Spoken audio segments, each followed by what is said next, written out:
All right, here we are. Hi, everybody. We are, I'm Julie O'Brien, Executive Director of LookUp, and I am so thrilled to be kicking off the first of our 2021 LookUp Leadership Series with a dear friend, Samantha Bolton, who I've known almost for 20 years now, which is fantastic. Learned a lot from her.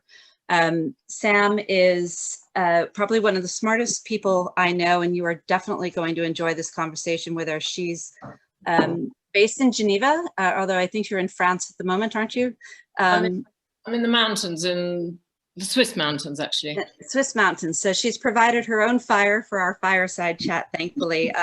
She's a global activist. She's worked on a number of campaigns, particularly the Access to Medicine campaign, which started off with HIV. She's going to tell us that story and has broadened into the rights for access to medicine for a number of issues. But she's also probably traveled to places that you and I would never consider going, and worked with Médecins Sans Frontières, which is in English, Doctors Without Borders, for those of you who are not familiar. And worked on in Sudan. And actually, can everybody make sure you're muted, except for Samantha? Don't mute Sam. Have a good time for me. So I just wanted to hand over you to Samantha. I've asked her, I think it's important to hear her story and her leadership. She was the global campaign communications director for the Access to Medicines campaign, and has collaborated with some amazing people to make it all happen. She's also represented camel farmers in Northern Africa. I think it was Northern Africa, Sam, and worked with landmine victims and on some pretty amazing campaigns. There's a lot that we can learn about social movements from Samantha, particularly because the groups that she was up against, whether it was the big pharmaceutical system and business, the profiteers there, or whether it was with regards to arms and landmines, the big the military production, arms and guns. So she knows how to successfully work together with people and make it something really important happen. So Samantha Bolton, I want to hand this over to you. Sam's going to tell her story using some graphics and slides, and really, she's also an amazing communications expert and has advised governments all over the world. So you'll have a lot to learn from her as well about telling the story. So over to you, Sam. Thank you, Julie. So now I really feel like I've got a lot to live up to. I'm not sure if I'm getting this right. Can everyone see my screen, or can you see me? Because I can't actually see anyone. That's great. We can see you and your screen. Okay.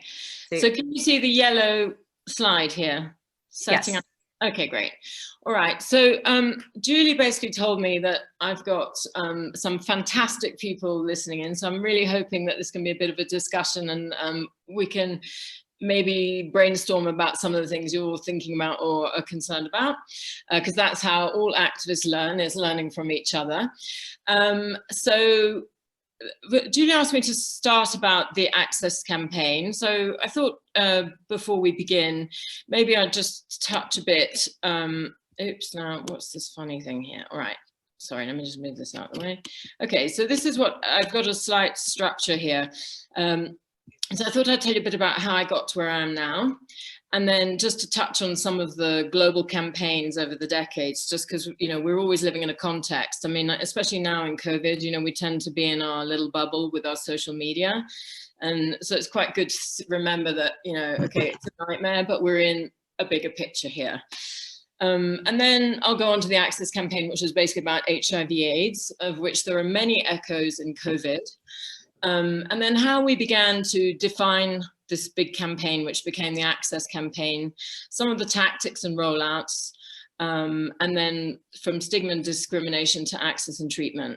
And then another point that we can all discuss is how do you keep a campaign alive? Because that's one of the most difficult things, as you know, if you've ever started a project, is, you know, there's a lot of enthusiasm in the beginning and you're fighting for something. And then it's like, it's actually really hard work to keep it going, because most campaigns take years and years and years. And so, you know, you need both your plodders in a campaign and your fabulous activists, and, you know, it takes all sorts and all kinds of partners. So hopefully we can think about some of those exciting opportunities with different people to work with. Right, so where am I coming from? So I gather that many of you are in your 20s. So this was me when I was probably 25. That picture was in Paris Match, which is kind of a well-known newspaper, like a kind of a gossip magazine about celebrities in France. And this was by a famous photographer. It was during the Rwandan genocide. So I was working for Médecins Sans Frontières, Doctors Without Borders. And these people here are all refugees from the Rwandan genocide in '94. So there were 2 million people in the camps in the neighboring countries, and we were doing a lot of work there. Anyway, so that's what I look like in my 20s. So just to give you an idea of where I came from. So I started as a trainee, like an intern or a stagiaire at the European Commission. That was when the Berlin Wall came down. So it was a very exciting time to be in Europe. Can everyone hear me? Yes, you're good. You're good. Okay, good. And then I began, and then from there I went to work at Reuters Television as a, you know, in the back rooms during Gulf War I, which was great training on, you know, news and editors yelling at you and satellite. In those days, you know, we still had satellites. So, you know, you had the journalist trying to balance the satellite, you know, to try and find a signal and then beaming the pictures up. And then we had to be in London catching the pictures and then re-satelliting them out to the news programs so people could see them on television. There was nothing digital, it was all satellite. And so then that was great training. I also worked at the BBC. Then I went to South Africa to work in the first South African elections for the National Democratic Institute of International Affairs. There's also a Republican one, and we were working together. And that was an amazing experience because, you know, in your 20s, you're brought in basically as a workhorse. And so we were working day and night, you know, preparing for all these well-known politicians who were coming to explain or to work with the South African activists, you know, and the ANC and all the, you know, the rebel fighters, they'd all been an underground movement. And suddenly here they were expected to be public, accountable, you know, part of an electoral system. So it was a huge learning curve for everyone, a lot of mistrust. And so that was a really interesting exercise in learning to work with different partners, you know, across the spectrum, and also to teach you a bit of modesty. So then, because there were really, really amazing activists who we were working with.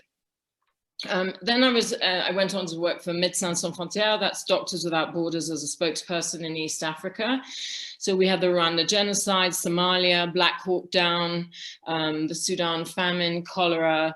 There's always something going on in East Africa. So if it's not a war, there's a famine or there's a disease outbreak. So it's a really amazing place to be, you know, if you're working in the humanitarian sector or a journalist. And now these days, the tech sector is really booming in Nairobi.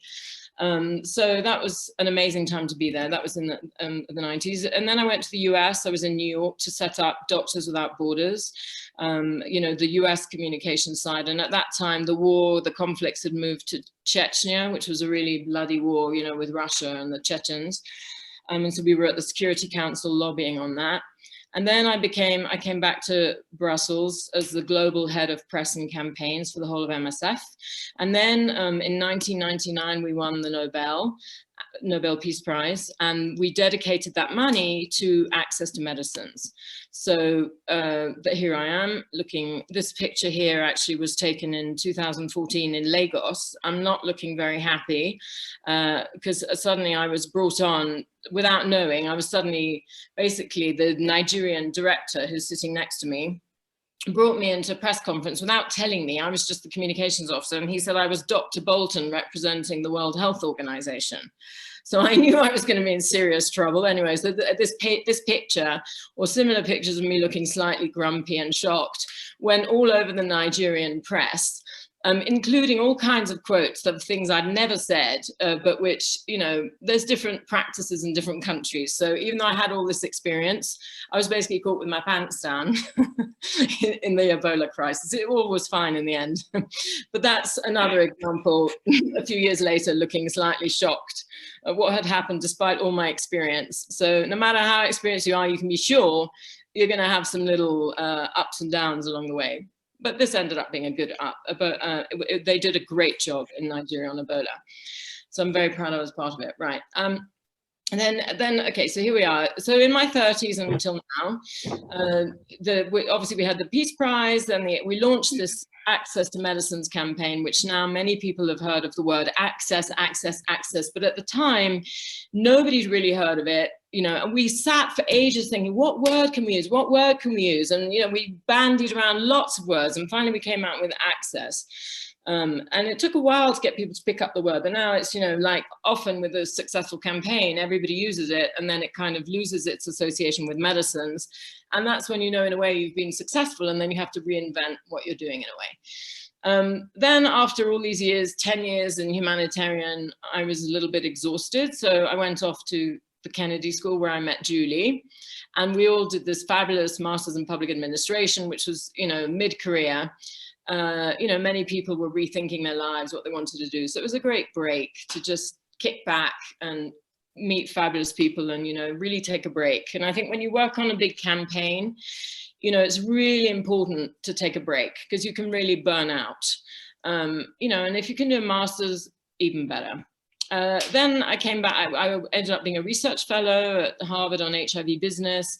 And then when I was there, I met this professor called Jim Kim, who then ended up being head of the World Bank. But in the meantime, he went to WHO, and I was recruited to be the head of HIV communications at the World Health Organization when they were just beginning this big HIV campaign, 3x5. And then I moved on to neglected diseases when the Bill Gates and all the foundations, public-private partnerships, you know, it was all the rage. They were being launched everywhere. So I sort of jumped to the public-private sector on research and development.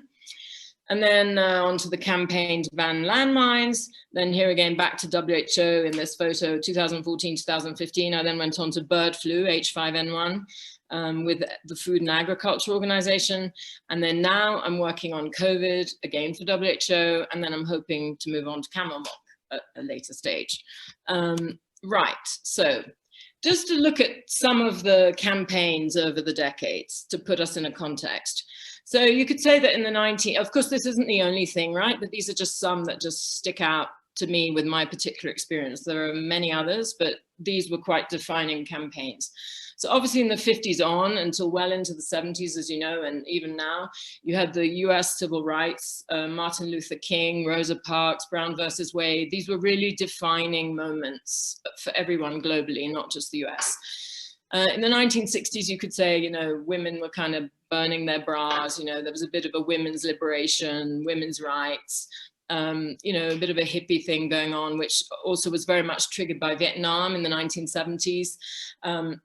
You also had a lot of South American dictatorships, Duvalier, Pinochet, a lot of torture going on. So it was really the heyday for Amnesty International. And often what you'll find is that in many of these decades, you'll have certain groups or individuals who really stick out and, you know, who become symbols or who somehow catch the vibe of the moment and, you know, really take on. In the 1980s, it was the beginning of the green movement, if you like. We had the you know, the huge growth in oil, the Gulf countries, villages, Greenpeace, gay rights, the beginning of HIV/AIDS in the West, you know, high profile cases. And then obviously we had the famine in Ethiopia. You're probably all too young to remember it, but there was this very famous, you know, Bob Geldof, Feed the World. Feed the world, let them, I can't sing, but you might remember. And that was really defining of the 80s. And then this was very important, 1989, the Berlin Wall fell down. So it was the end of the Cold War. So suddenly Russia, America were no longer in charge in a way that they were before. And it was really the golden era, the 1990s of the United Nations, Kofi Annan, you know, UN agencies sprouting left, right, and center, you know, UNIFAM, you name it. They were getting loads of money because the powers had collapsed. So they were all doing humanitarian wars, right? So you had a lot of peacekeepers being sent around the world. You had the Rwandan genocide, where I was working, the Balkan Wars, Srebrenica, the breakup of Yugoslavia, you know, a lot of the hope of the Eastern countries, when they saw they couldn't immediately get into Europe, many of them descended into civil war. And then, of course, in the 90s, you had the AIDS pandemic went global. 2000s, you could argue that we did access to medicines in many ways. Médecins Sans Frontières, UNAIDS, many people were involved in the whole access to medicines. 2010 onwards, climate change, you know, Al Gore, then we've had Greta since. And then you could say the 2020 is going to be definitely defined by COVID, you know, then we've had the Black Lives Matter, and then, you know, what is going to be the next big campaign? There's a lot of concerns about digital privacy, taxing, you know, Amazon. So there's a lot of big issues. And normally at the beginning of the decade, you know, no one really knows what it's going to be, but you could argue that the storming of the Congress in the US, or was a big deal, and COVID is definitely going to be a major game changer for everyone. If you think about it, after the 1918 Spanish flu, where everyone was also wearing masks, we had the 1920s when poverty was on the rise, but the rich were having fun and everyone was spending the money that they'd saved when they couldn't get out because of the pandemic. So there's a lot of issues. We're living in exciting times, to say the least. Here on the right, you have the famous Rainbow Warrior, which was sunk by the French government because they got sick of the activism of Greenpeace in the Antarctic and around all the expanding oil exploration. And that was a really defining moment for many activists when that happened. Right, so coming to the problem with HIV/AIDS. How am I doing for timing here?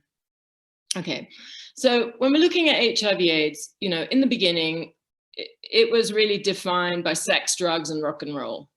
That, you know, in a way it was considered to be a bit of a minority issue, you know, gay men, you know, people who were party animals.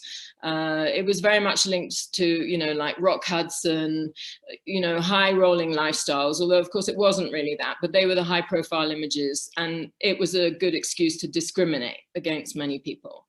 And then what we see is it moves on to families and communities around the world, and it goes from a plague, you know, which discriminates to everyone, to a global pandemic, where now it's very mainstreamed. You know, we have you know, the Global Fund, you have UNAIDS, many organizations are working very openly on HIV, and many people now live with it, and, you know, and it's not at all the same stigma. And they have children, they can get married, they can have unprotected sex if they're on, you know, the right medication. You know, and I know many I have friends who were hardcore activists, you know, in the 90s, and they were HIV positive, and now, you know, they're married, they've had children, the children are free from HIV. So it's really been an amazing revolution. Okay, so how did we do it?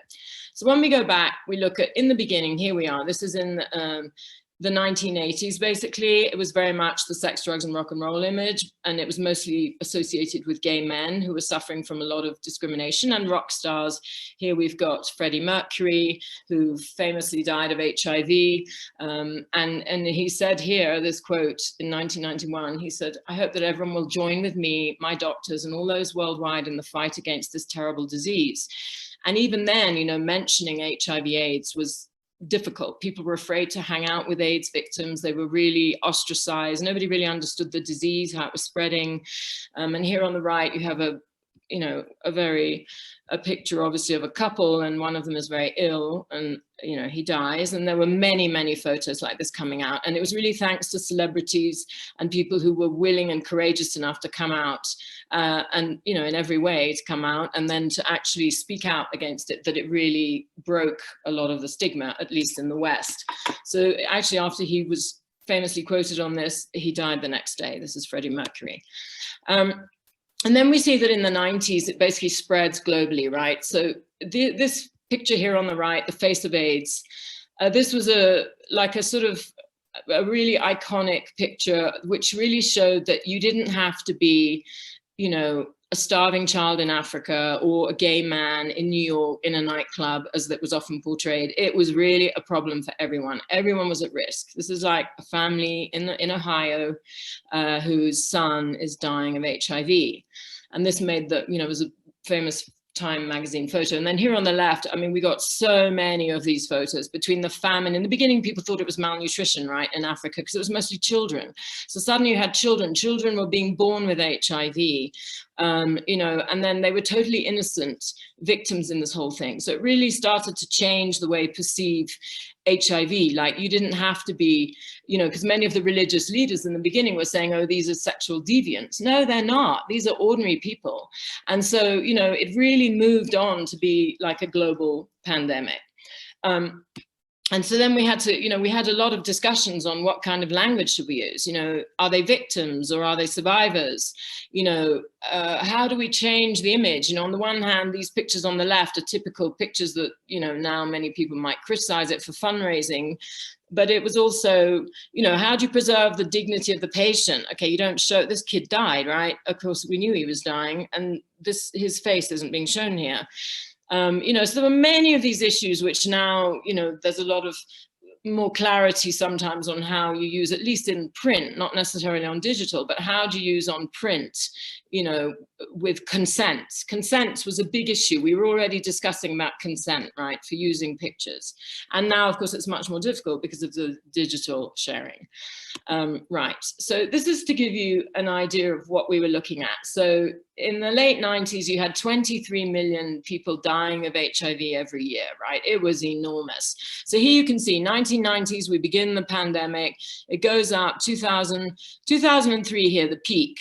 That's when I was at the World Health Organization, and we had this campaign. And also the Americans did a PEPFAR campaign with President Bush Jr., which was actually extremely successful to get treatment. But to get to this point, there was a critical court case, which I'm going to speak about, which was essential to the campaign, because we knew that to get this pandemic down, we needed to ensure that medicines would be accessible to everybody, right? So here you have this chart that shows you the red here is who else would have died if the pandemic had continued as it does, right? And I mean, of course, so when you're doing any kind of campaign, data is absolutely key. You need data to inform policy, and it needs to come from, you know, your constituents.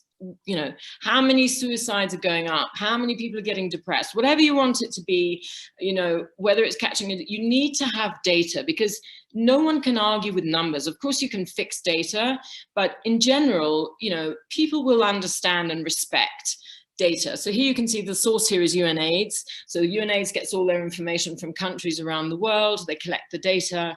And, you know, this is really key to have these kinds of charts, and to, as well as all the, you know, the good images, you've got to have the hardcore evidence behind it. Right, so how do you define a campaign? This is Access to Medicines campaign. So some things to consider. A campaign obviously is not a tweet, right? It's more than that. So when you're thinking about building a campaign, you know, is it going to be local, regional, or global? You know, of course it can start organically, and many campaigns do, but at some point it needs to be organized. So what are the policy objectives? Is there an easy win? Obviously, you don't want to make an objective in the beginning, like, you know, on the environment, it's very difficult. You know, they're saying stop greenhouse gases. Okay, you know, you have to get those policies in place. It takes a long time. So, you know, when you're planning a campaign, you have your big goals, but what are there are a couple of easy wins, like things that people can do, like pick up plastic, you know. And, you know, Greenpeace started this in the 80s, where we started to get the pictures of seals caught in fishermen's nets, you know, for the overfishing, that, you know, plastic bags in whales' stomachs and things like this, you know. So when you're looking at a campaign, what are the visual easy wins as well as your big high policy objectives, right? So as we just discussed, you need to get the policy and the evidence, the data from the field. What are some key dates and opportunities? You know, so on climate change, you might say, okay, we've got the COP, the big climate change meetings coming up. You know, and in our case here, I'll go on to what we did, but it's really important. Is there a big report coming out, you know, with your data? Is there a, you know, are you issuing a series of stories from some of your victims or survivors suffering from XYZ? What is it that you can create a news hook around and build up to, so that you can get your partners and your activists to build up towards that event? So for example, now we're looking at the year of the nurses and the midwives, and so we're looking at mid-May. You know, it takes time to organize people properly. You know, what's going to be the public and private. So here in a double meaning, right? So you've got the public sector. What are your objectives with the public sector? What are your objectives with the private sector? Are you targeting a company? Are you targeting an individual? What are you willing to say publicly, and what are you saying privately? You know, because you don't want to give all your tricks in one go, right? You've got to stagger how you do your campaign. And then a really important thing to think about is language, right? So really take the time to discuss it. Is it translatable? So I'll give you an example. In English, you know, oh, he was really sympathetic, or, you know, I had so much sympathy for him. You know, when you translate that into a Latin language like French, Italian, or Spanish, it's simpatico, sympatique. It means cool, fun. Right? So you're not going to use a word like sympathetic, because when you're doing your logos, or if you look at Nike, let's do it, they don't translate that into any language, right? They've got the key 3 words to a campaign. Like we chose access to medicines. You know, 3 is the golden, it's the Trinity, it's always 3 messages, 3 everything. But really think about the language, because you're going to be stuck with it for a while. Of course, you can change it, but if you're going to roll out a campaign, you know, it takes time, and you want to get the language right. And of course, it can adapt as time goes on. So for example, as I said, we moved from victims to survivors. So dying of HIV to being HIV positive. Then which partners do you want to bring in to help you in this campaign? Really key. You cannot do a campaign alone. You've got to really work with people, the people who are affected, the people who can influence, the rest of it. But you got to keep a tight core, right? So if you're being a strategist, if you're an army general, you're fighting a war, right? You need to have a core, and you need to cover your bases. You need to, like in our case, we needed a doctor, an epidemiologist, an AIDS victim, or a survivor to speak from that point of view. You know, we needed the communications people, the marketing people. You know, you need the fundraisers. How are you going to bring these people together and have a core? It's difficult enough to manage people, so you need to really, really start at least with a small group on some of the discussions. And then of course you get input from the wider group. That, you know, you get so much creativity and tactics and energy, but you've got to have a bit of a tight strategy in the beginning. And then obviously plan the campaign, and by all means share it, right? Because you can have many concurrent campaigns. If you look on the climate change or, you know, civil action, many people are doing different things around the world, but they share an overall language. Same with Black Lives Matter. You know, that slogan really took off. They did a great job. And now many people are having creative ways of, you know, supporting Black Lives Matter. But that, again, Black Lives Matter, 3 words, very catchy, very understandable, very translatable in many languages. It's a great slogan. Right. And then, of course, remember, momentum takes work and time. It really takes time, but it's worth it in the end. Right. So this was the South African campaign that we worked on. Here you've got Nelson Mandela. You know, when he wore this T-shirt, HIV positive, we spent ages. It was really the South African activists who came up with this. You know, they went from, we cannot just be victims and discriminated against. So here is Zaki Ahmat on the left. He's a really well-known, tough as hell, gay, HIV positive activist, South African, and he's also Cape colored, as they call it. So he was neither white nor black, but they'd also suffered from their own discrimination. And he kind of turned it all, by being such an amazing activist, he turned it all to a big positive for everyone, where everyone could relate to him. And so this idea of it's positive, you can be a positive person, and there's positive action that we can take for HIV. That took a long time to get that to be picked up. And when Mandela took the very courageous step of, you know, wearing that T-shirt, it made headlines around the world, and it was a huge, huge help, obviously, for everyone. And it made everyone very proud to be associated with the campaign. Here, Eric Gomin is a friend of mine. So we all worked, Zaki with Eric, we all worked on this access campaign, because the South Africa case was key. So here on the right, you know, is just an example of one of the campaigns that we did when we were trying to get treatment, it was medicine shouldn't be a luxury. So this is where you get great input. You know, you can get advertising companies to offer their time, you know, they can do their pro bono, or you actually have fantastic ideas, you know, among many of your constituents. You'd be surprised where the best ideas come from. Sometimes it's the youngest person, you know, sitting out there who says, oh, yo, how about this? So it's really important to, you know, consider that. And get some good images, good visuals, good clean visuals, right? So planning the campaign, this is what we did on the Access, right? So first of all, you identify the key problem. People are dying, there's no treatment. That's our problem that we want to address, right? And then you define the campaign goal. We want to save lives and provide access to treatment, right? So the two are linked. Then the clear objectives. Normally you have a policy, operational, and then advocacy if you want. Here I've put mobilization objectives, you know, and then you want affordable, simplified treatment, which meant that we were targeting the companies to provide those treatments, because until this campaign came along, you were taking like 20 different pills a day if you were in New York and you had HIV. And it was costing $10,000 a year per patient per year. And we wanted it to come down to $1 a day and to be simplified, one pill. So coming back to this, we just wanted one pill, not 20 pills, but a pill or just 2 simple pills, so that someone in a village or in a community hospital could distribute this medicine and people who were also illiterate could understand the treatment. And the problem with having this one pill here is there are many components. So HIV antiretroviral treatment, when the New York activists were taking it, and until we did this campaign, this thing was just many, many pills, each one owned by a different company. You know, Pfizer, GlaxoSmithKline, you name it, they all owned one of the pills and they were all getting a lot of patent rights from those pills. So what this case here did on the left, the South African, is it set a precedent. We decided, right, we're going to choose a case. So we're coming back here, right? We're coming for the affordable, simplified treatment, and we don't want stigma or discrimination. I've spoken a bit about the HIV positive. So just coming down a bit, right. So, sorry, you have to, like we said, you need to target your partners and audiences, right? So here we policymakers, pharma, like who are all the people who have something to say or do about this? Religious leaders on HIV, they were really key. They're really key in general. People often forget them, but they have huge sway. You know, if a bishop or an imam goes against what you're saying, you've got problems. And most of these religions are actually quite organized. That's why they're successful. So there is always an organizational center that you can go to have these discussions.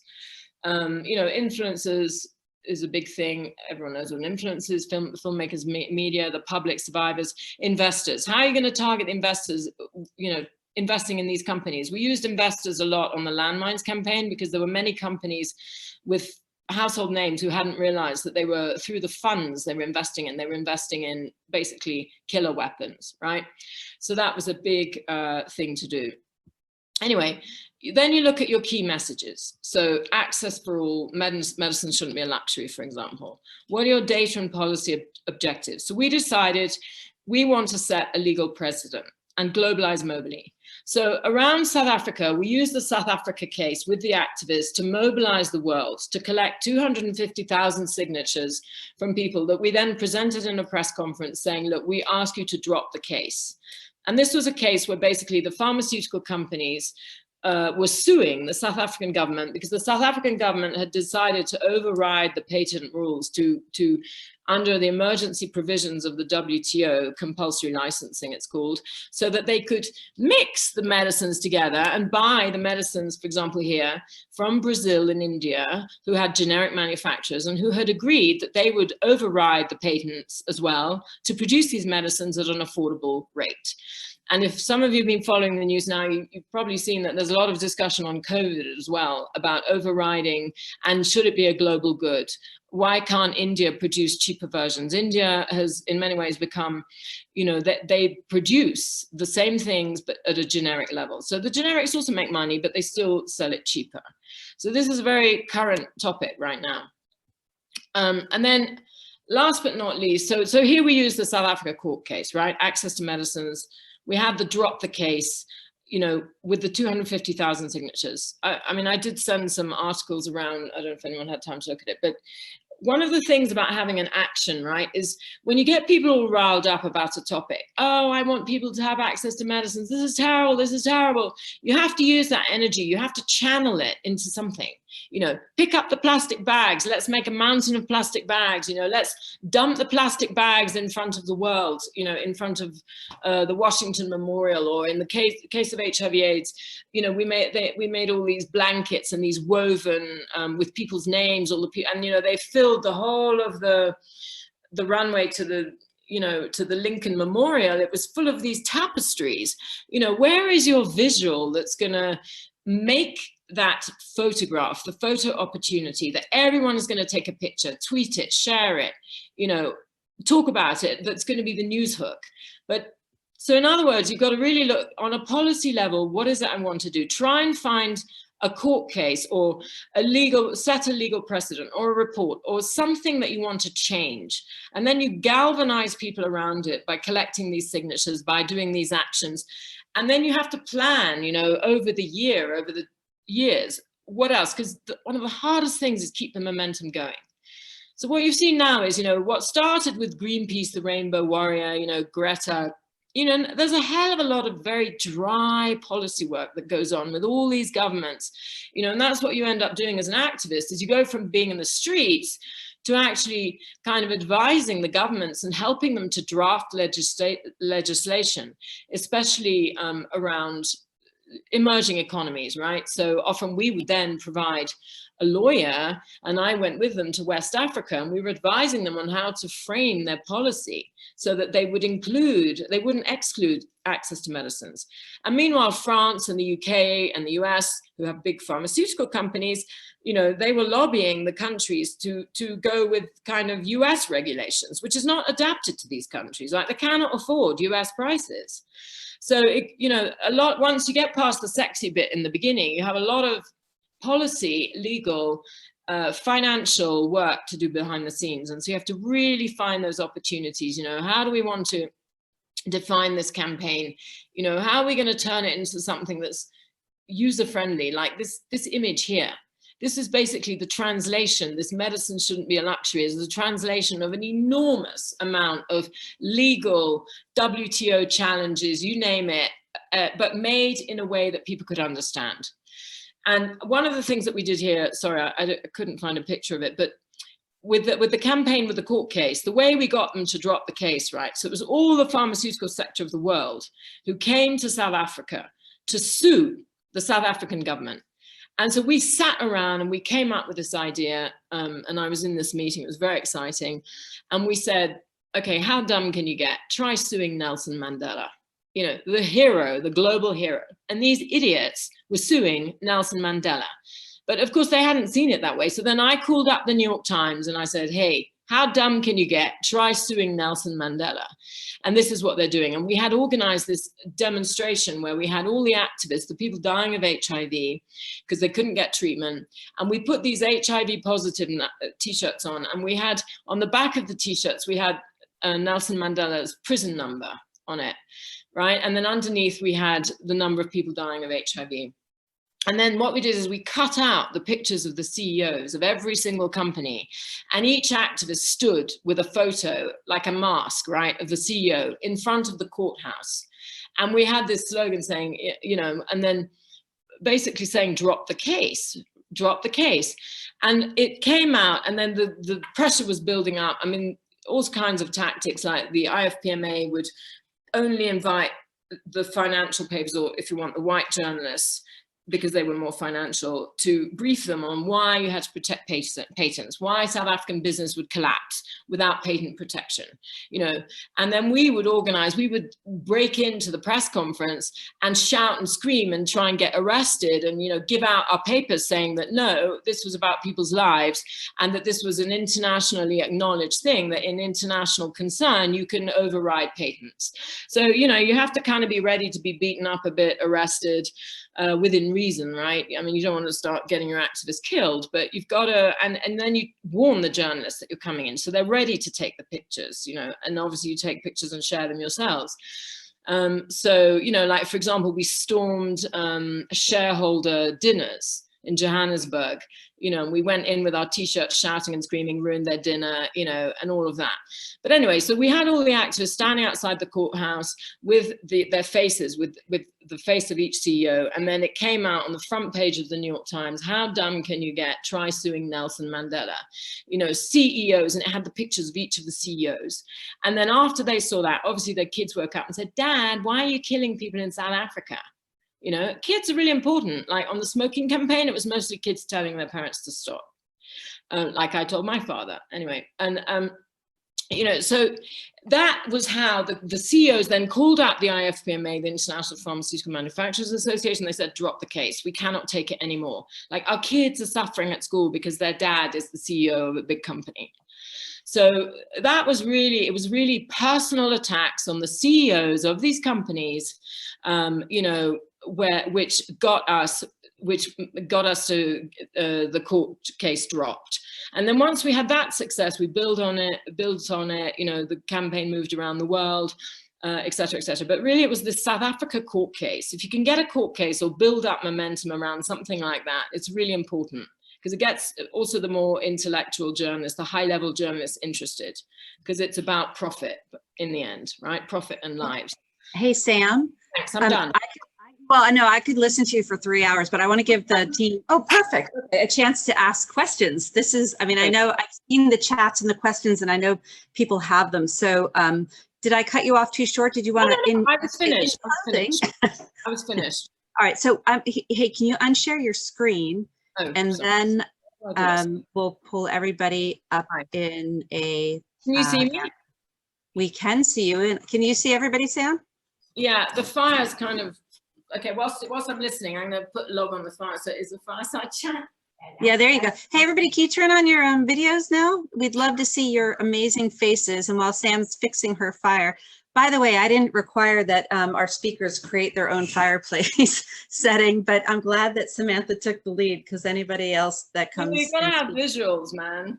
Yeah, exactly. I mean, when you're in your 20s, you can kind of stand there with a selfie all the time, but like when you get to my age, you better have a good visual next to you. Oh, you're too funny. So I know Rajul, first of all, Samantha, I think we definitely have folks from India in the room. So, and they're up very late at night to hear you speak. And they're some of our staunchest advocates for digital well-being and humane technology. So I know Rajul's been typing away in the chat. So I want to actually give Rajul the first chance to ask the first question of you, if you don't mind. And Rajul, you can, and then everyone, you know, this is really a conversation. This is so nice. It's such a nice size group, and we can all, if you haven't already, learn so much from Samantha. This is a great chance. And when you do ask the question, just introduce yourself and tell her where you're from. And really, you guys really, you know, turn on your cameras. We want to see you. Yeah. Oh, can you not see me? No, we can see you, Sam. Just everybody else, the other team, the other folks who are there, if they're able. Okay, take it away, Rajul. Go for it. Ask first question. Sure. First of all, thank you so much for the wonderful session. It was really insightful, and I'm personally really inspired by your journey. So to give you a brief intro, my name is Rajul, and I've been working a lot in the space of digital wellness. And I've definitely got a lot of takeaways from this talk or this session for my own personal journey and for LookUp, I would say. So my question is, I had a lot of questions, but my first question is, how do you get people to believe in the vision or message of your campaign? So given that people are becoming very polarized right now, so how do you get that different kind of set of people to believe in your vision of the campaign? Well, I think what we did is, you know, there is a bit of disaster fatigue, you know, people are just overloaded with stories. But I think if you have honest stories of young people, you know, either they've had depression, or they had a friend who committed suicide, or they suddenly found they were addicted and they couldn't even notice that the sky was blue, you know. And I mean, now you guys know better than any of us, you know, the value of a 50-second, under a minute, you know, but it was really the stories of people and then collecting the data. So it's the combination of the human and the evidence. And then, you know, you package it so that you don't give it all out to the journalists at once. Like when I was working with refugees, you know, we had some dying of starvation, some were, you know, depressed, some were sexually abused, some were having infections. So we had the overall thing, these refugees need help, but then I would scatter the stories. So don't give all your stories at once, right? But really think, what is our top thing? You have to start to build awareness. And like I said, if you have deadlines, there's World Mental Health Day, you know, there's, you know, for example, the big digital, like the Davoses of the digital world, you know, we organized activist meetings right next door to it. So that, you know, now it's virtual, but we would go there so that we'd say to the journalists, okay, Big Pharma is having their press conference at 10, at 11:30, cross the road, we have ours. And we would comment. You know, so you can even have young people, for example, commenting on what these big guys, Jeff Bezos, you know, you name it, what they're saying, and you know, you're like, give me a break. And then you can almost have like the TV commentators on the, you know, there's many ways you can do it, but definitely use the fact that you're young, you're gorgeous, you've got something to say, and, you know, bring that human experience, because no one can deny it. When we were on the landmines, for example, everyone said, oh no, you know, cluster bombs rather, it's finished, you know, you don't have to discuss about that. And we're like, really? So we got young survivors from Afghanistan. One had no arms, no legs, Serbians, and we took them to the meetings, the policy meetings. And so we had our policy one, and we had our young guy with no arms. What can you say? And, you know, so you've got to bring in, use your constituent. They're so powerful, but definitely think about how you can collect data and evidence. That's really helpful. And also regionally, you know, there's certain things, you know, in different countries, like are girls affected differently than boys? You know, how is lockdown? You know, also some positive examples of good digital use, like people finding friends when they're at home being beaten up by their parents, you know, stuff like that. So you've got to look at the different angles, but then come with your, so that you're prepared also for people coming back at you saying that look at all the good stuff. Makes sense. Excellent. Excellent. Oh, Caitlin raised her hand. Caitlin raised her hand. Okay, great. Caitlin. Oh, there it is. Oh, I see the hand. Perfect. Gotcha. Hi, I'm Caitlin. I'm actually coming from Southern California. And my question is, I know you had a lot of instances where you were working for like an international institution on domestic policy. And so in the cases in which you didn't need to create like a headline for the New York Times about suing Nelson Mandela or have like victims of landmines come in, how did you deal with those like internal, just logistical challenges of dealing with domestic policy across the world? Well, I mean, we chose the South Africa case. Also, you know, I mean, obviously now we're living in a digital and everyone's online, right? But when we were doing this campaign, we knew you have, and it's still the case, the top reporters, if you want to bring people to see something, right? They're in New York, they're in London, they're in Nairobi, Johannesburg, Delhi, Rio, Mexico City. There's certain areas, you know, Nairobi, Dakar.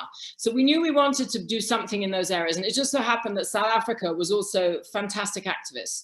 So, you know, when you're looking around the world, the American activists were doing their own thing, ACT UP. They had a huge campaign going. But we then looked at, okay, what is the specific thing in India? You know, what is it in Brazil? And how can we join these things together and build on them? So if you probably saw the diabetes insulin campaigns, you know, how the American activists were taking buses and going to Canada, and then Canada got involved, and then now they're slowly turning it into a global thing. It takes time, but you've got to absolutely use these global experiences of everyone. I mean, digital is totally global. So bring in all that. This isn't just something with some neurotic kid in America who's got nothing else to do. You know what I mean? Like, don't let yourself be discounted. So, and you know, if you're doing a campaign and you're the lead and you're doing a global campaign, you can go to your local newspaper, you know, because in the end, the policymakers are still reading newspapers, right? Something that goes in the Ohio local paper is easily then shared and picked up globally. So don't underestimate media, traditional media, right? Because those journalists actually do a good job and they fact check. So if you can, and the policymakers care what's in the local media, and it goes viral, it goes digital. So, you know, you say, hey, I'm, you know, 22-year-old in Ohio, I'm now leading this part for this state, you know, but it's a global campaign. They'll like it if you've got an angle. You know, we're concerned about the growth of, you know, depression among kids in COVID. You've got the COVID link, so use COVID. So you've got to look at your campaign, you've got to look at what's going on. What are people concerned about? Digital and COVID is extremely topical at the moment. Mm-hmm. There's also the idea of digital poverty, right? That now the world is divided more and more into those who have access to data. Even in the UK, you know, poorer kids don't have access to the internet or a laptop. In emerging economies, they're all on their phones. You know, what about access to credit? You know, how do they get information on COVID? Definitely use COVID. You've got a great opportunity. Thanks, Sam. Michael, you from Team Legislate. Yes, thank you so much for coming to speak with our group this morning. I'm with the Team Legislate project. We're trying to connect students and citizens with their local representatives. So I was wondering, for these international campaigns, how did you get policy writers and legislators on board with that campaign? And just sort of in general, how did you connect to the professionals and sort of big name leaders like Nelson Mandela? Right. So it takes time, right? But what you do in a campaign is this is what many people do, is you have a traffic light system, right? So it's red, orange, green. Red, where you know you've got blockage. These people are totally blocking, these people are against us. Orange is where people are kind of sitting on the fence, they're saying nice things, they're not doing anything, right? Green is where you have people who support you. So when you're looking at who are the people who want to influence, the legislature, you know, the legislators, the mayor, the whatever you want to call it, you know, or a mom whose kid died from, you know, over, you know, digital bullying. Don't forget the mothers, right? Because many people can relate to a mother, you know, or a father, or, you know, an adult also. So look at how can you bring these people together? You know, if they won't meet you, I mean, try and see what they've done. You look at what are they saying publicly? Is this a bit of an easy win? Like, try and get some on your side. Like, go for the green and the orange to begin with. Don't go for the red guys, right? And try and get some wins on your side, and then ask them advice. What can I do next? What else can we do? They'll tell you, they know their legislation. And also remember, Twitter is a great way. Politicians, journalists, they use Twitter. You know, so if you want to get your politician to move and he's not moving, you tweet him and you copy the leading political writer of the leading newspaper that he cares about. Both on his side, you know, opposition, and, you know, most countries have different papers, you know, like the Times is more right-wing, the Guardian is more left-wing in the UK. So definitely get the journalists involved, because politicians are hypersensitive to negative media. So always use the media, traditional media, in your tweets. And then that means they'll stop following it. And if you send them a tweet, try and do a link or something where you have a picture and a policy request or something. I don't know if you guys have websites or what, or a blog. But, you know, something so that the journalist can go, this is interesting. And try and think up some slogans. I don't know if you have slogans, but yeah, definitely attack them in public. You can be constructive, but go for the jugular. You know, when are you going to meet us? This is the 10th time you've refused to meet us. You say that you care about digital health, but you won't even meet us. And, you know, get the mom involved. Like, I don't know if you saw, there was some, you know, even on TikTok, mothers have had a huge influence. Like TikTok, they get upset with TikTok, so they don't really understand it. Use TikTok. Does anyone else have a question?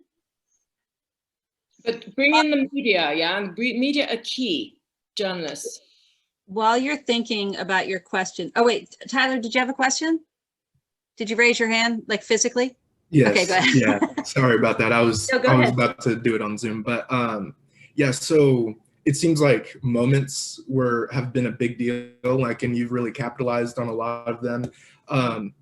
Do you think it's better to focus on past big moments that have happened, or kind of like with your South African case where it was like a court case that was like slowly building?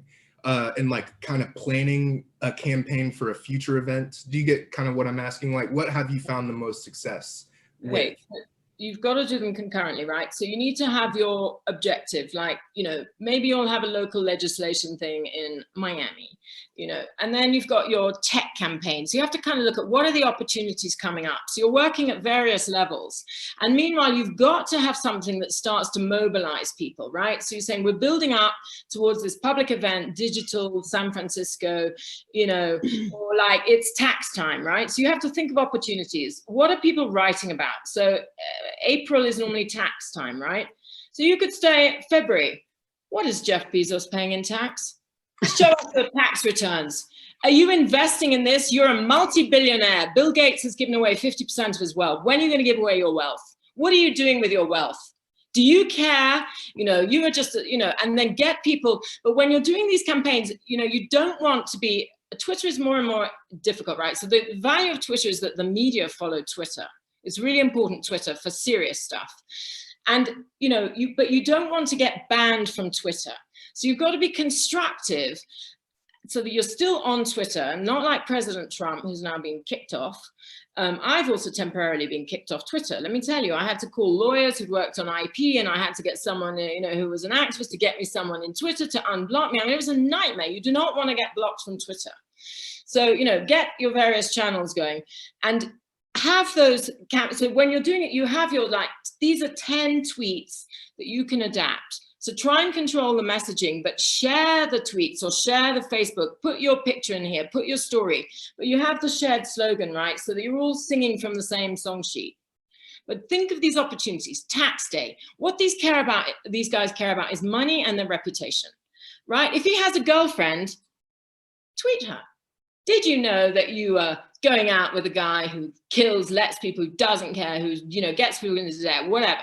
Like you probably saw recently with the Robin Hood investors, there was a young boy, right, who committed suicide because there was this algorithm that came out that said he owed $750,000. And actually it was a mistake. But by the time the mistake came out, he'd already killed himself. So now Robin Hood has had to go back and really look at digitally, how do they protect their service from young people who don't necessarily understand how quickly you can get into debt, right? So that's an example. So, you know, try and be constructive, but don't be afraid to go for them, for their girlfriends, you know, and copy in the media. If, you know, when you look in the gossip columns, you'll see who the girlfriend reads, what fashion brand she likes, you know, make these links, but always have your core message and your core objectives defined. And help people by giving them core tweets. So we would have, you know, every day, this is our tweet. And just to mobilize everyone to send that out or to put it on Facebook or to do something on TikTok. You know, TikTok's a bit less serious, but it's influential. But always try and control it, but give people freedom, but keep the core message the same. And, you know, try and not let people become too radicalized because then people can discredit you. Samantha, we're technically scheduled to 1:15, but I'm confident that people had noon, or sorry, that's East Coast time, 15 past whatever hour, wherever you are, or 45 after the hour. I don't know if you all have time, we could probably take one more. We're scheduled till 15 after, so we could take a few more questions if you're free, those of you still on, but we won't take offense if you have to go to a class or something like that as well. Ask away, any question yeah, you want. ask. Well, I actually have a question because I think it's good to put it in context. Can I just say, t-shirts, yeah. Really important. Good way to raise money. You can do really cool things on t-shirts. Like we had some fantastic t-shirts. People love t-shirts. They cost nothing. You know, you can easily build. When you have your people doing their thing, they have their t-shirt. You know, digital. I'm digital. I'm detox digital, or whatever you want. You know, like have something cool and funky that. Yeah, carry on and do the tighter girl version, looser as well. It works, seriously. Baseball caps. Look at Make America Great Again. Jesus, I mean, excuse me, that went everywhere, that slogan, and the t-shirts and the hats. Yeah, so use those simple tactics. Yeah, sorry, go ahead, Julie. That's okay. Now, Kaio has a question, and then after Kaio speaks, I'd love you to talk about what does it cost to do a campaign? And you know, just broad stroke, but anyway, but Kaio, go ahead and ask your question. Hello, I'm Kaio. I'm from Brazil. And thank you. I would like to know more about how to translate a campaign and how to grow it in a country that most people don't speak English. Well, then you do it in Portuguese. So that's what I was saying about being careful about language, right? Be inclusive in your language. So if you say digital detox or something like that, detox is a global language, you know. Digital, digitale is pretty similar in any language, right? So think about language so that you can translate it into many languages. It's very important. And then what you do is, you know, you adapt it. But the thing is, the key is to start with the stories of the people who really have a case study as your individuals. You start with your individuals, you bring them together. Then you say 50 young people around Rio today did this. Or, you know, then it's 100, join us. Did you have an experience? I mean, you know, but don't be afraid. Just translate it into your own languages and become a global community. I mean, like what happened with climate change. You know, people really care. They're picking plastic bags up in Kenya, everywhere. Like, that's why the action thing is important. If you have something where you're telling everyone to do a 50-second video on something good and something bad, or, you know, like, remember we had the cold water challenge where you had to put a bucket of cold water on you in the symbol of this, you know. Try and think of things that can go global with the message that you want to come out, or the personal experience. And then if you can somehow, even if you're working with a university to collect the data, think about data as you're doing this. So it's not just emotions, right? You need to think about what are our objectives, you know. And in Brazil, you'll have different problems to, you know, in Italy or elsewhere, but probably the underlying issue is the same. So use that shared experience, but just adapt it. Go for Portuguese, beautiful language. Do you speak Portuguese, Samantha? Un pouco. I worked a bit in Brazil with the actors. They were fantastic. Because she speaks like 5 other languages, so it's pretty awesome. But, you know, the good thing about the Brazilians, can I say, like, if you go to Ethiopia, right, people dance with their shoulders. Like, you know, in Brazil, like in Central Africa, it's your bum, right? They had fantastic dances for HIV. You know, they were all wiggling away, and the samba, you know, use that. It's great. Look at Jerusalem, you know, that song that went viral, right, for the health workers. That was nothing more than a few people starting to do a little dance and explaining it. I mean, you guys have all the creativity and the experience of this stuff, but just, you know, go for it. And use your traditional cultures to show it, so that you can show the array of people around the world, you know, whether if, for example, if you're talking about digital bullying, you know, maybe there's a way that you can, I don't know. I mean, it's something you have to brainstorm, right? You guys will have some fantastic ideas, but think about something and try it out. Sometimes you have to try things out. Sometimes it works, sometimes it doesn't. But don't be afraid to try things out, but always think of your core, your SOCO, your single overriding communication objective, right? What is the overall objective? And then how do we adapt it? Be creative, that's your strength. And you're dancing in Brazil. I have another question about. Oh, yeah. Okay, and then we'll go to Katie after that, or Caitlin. Sorry, Katie. Right. Go ahead, Kyle. It's about music. How you see music? You see music as a good way of growing a campaign? Which, sorry? Music. Music. I mean, I think music can definitely be part of it, but you've got to have, if you want it to be taken seriously, you know, you've got, like in HIV, there was a huge amount of artists who came on, you know, Freddie Mercury was a musician, right? Bohemian Rhapsody. I mean, many, Bob Geldof on The Famine, they're hugely good influencers. Or if they've been a victim of bullying, right? Or whatever your issue is. So think about, are they representing the issue or are they speaking for the issue? But ultimately, you've got to have, what is the overall that everyone, because not everyone's a singer, right? What is the overall thing that concerns people on digital?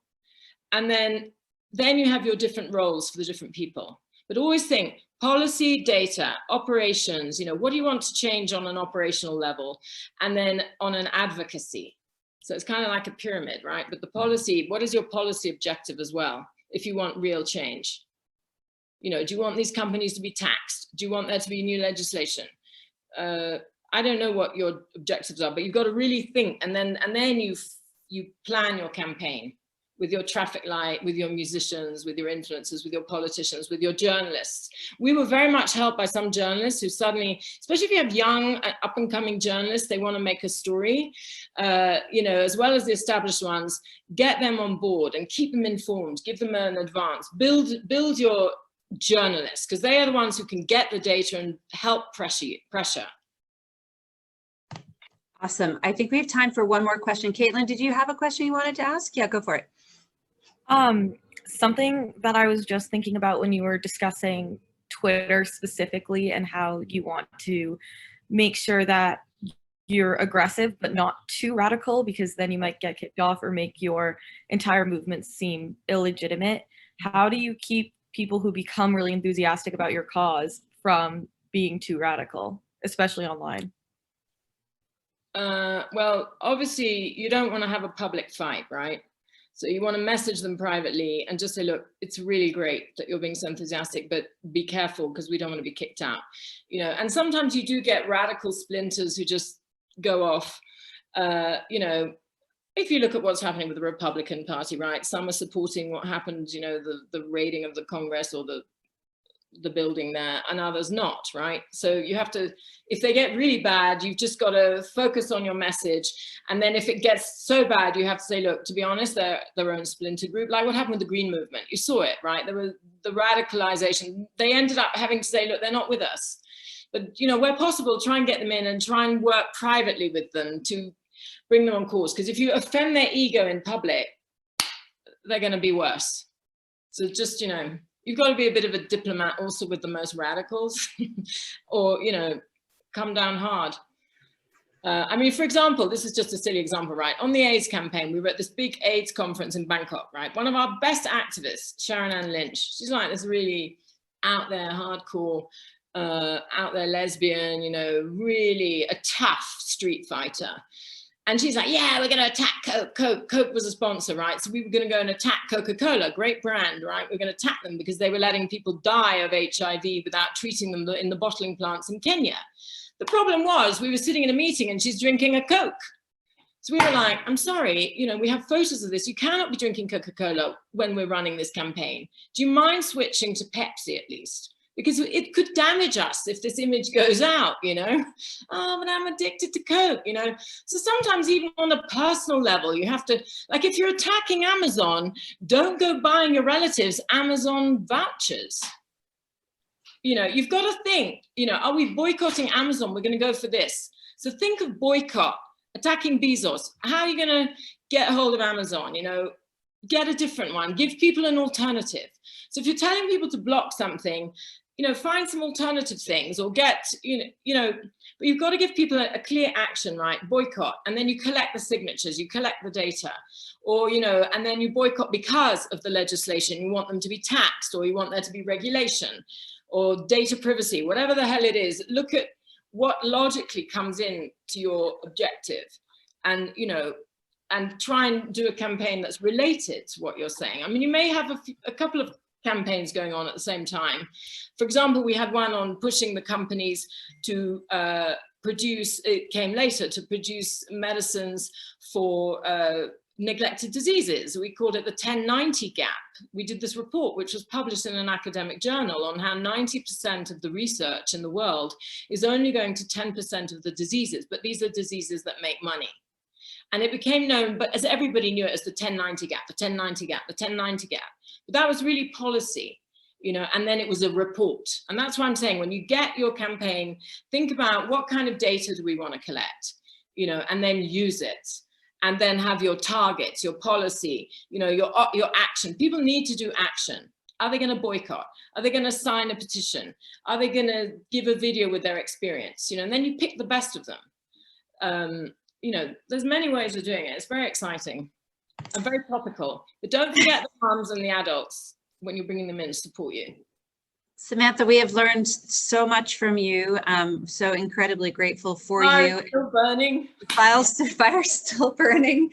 Hopefully not on both ends, so it won't burn you out. But I mean, I think you all can. I mean, what a treat to learn from somebody like Samantha Bolton, who's who's so young at heart, even though we've been around for a little while. It just goes to prove this, not all old people are irrelevant. So anyway, and we have a lot to thank for her and some of the movements she's been involved with over the years, because she's led the way for all of us and all of you to have access and for people around the world to just live healthier lives to the best that they can, because sometimes they're still living in not such great situations, but at least they have medicine, or at least they have a government that's being held accountable. So, you know, clear goal. What I heard you say, I mean, it's like, it got me excited thinking about, okay, what's the communications message? I mean, the social dilemma, Julia Hoppeck was on here earlier. She's actually speaking in 2 weeks. She's from the social dilemma. They're a big partner of ours. They've got the film, but again, it's like with this group, like where do we go from here? And how do we come together as a community of youth and young people to take this movement forward? Because, you know, LookUp has become, through our Youth for Youth Summit and now through the Community Hub, which is about to get even bigger, the largest collection of youth advocates and activists on this topic of digital well-being and humane technology. So what are we going to do with it? Yeah, sorry, go ahead, Sam. Another tip on that, you made me think of it. Okay, so another thing that you can do, which we also did, is you look at who are the top journalists writing on the tech issue, right? Yep. And then you can tweet to them privately or say, look, I'm in this global, you know, in this youth thing. Do you have a moment to speak? Because I wanted to ask your advice on something, because they often know the big legislation moves that are underway, you know, and they can give you advice. Like if you were going to target a particular legislation, or what would you do? What would you advise us? And that's how you also get them on sides, and they start to follow what you're doing. Like we're a group of, you know, 52 activists, you know, from 22 countries. And, you know, we're asking all the leading journalists in our country to flatter them a bit and ask their advice. And this is extremely helpful because they've been doing this for a long time and they totally understand how activists work, because they're constantly being lobbied by the private sector and by others. Fantastic. Well, if you guys have any more questions, you can type them, send me an email and we can get them to Samantha and or actually that's true. Put the questions in the hub. You can make a comment to the, what's that? You can also tweet to me, Sam Bolton 007, or my email, samanthabolton@gmail.com. And by all means, if it's helpful to share at least a couple of the slides on the campaign tactics, I don't know if that's useful, but I'm happy to answer any questions or whatever. I think it's great what you guys are doing. And plus, Sam, when I move on to Camel Milk, I'm going to be coming to you guys to ask your advice on how to do a great social media campaign. Hey, Sam, can you share that presentation with me too? And I'll attach it to your deck, because we'll share this recording, but I know people want to get their hands on your deck as well. I would have had a couple of better pictures at the end on the campaign, but to be honest, I had to cross from France to Switzerland. I got stuck at the border, so I'm sorry, it was cut short a bit, but anyway. It was perfect. Awesome. It was perfect. Thank you, thank you, thank you. We really appreciate it. Very much. All right. Bye, guys. Thank you so much. Okay, thanks. Thank you. Bye. Thank you.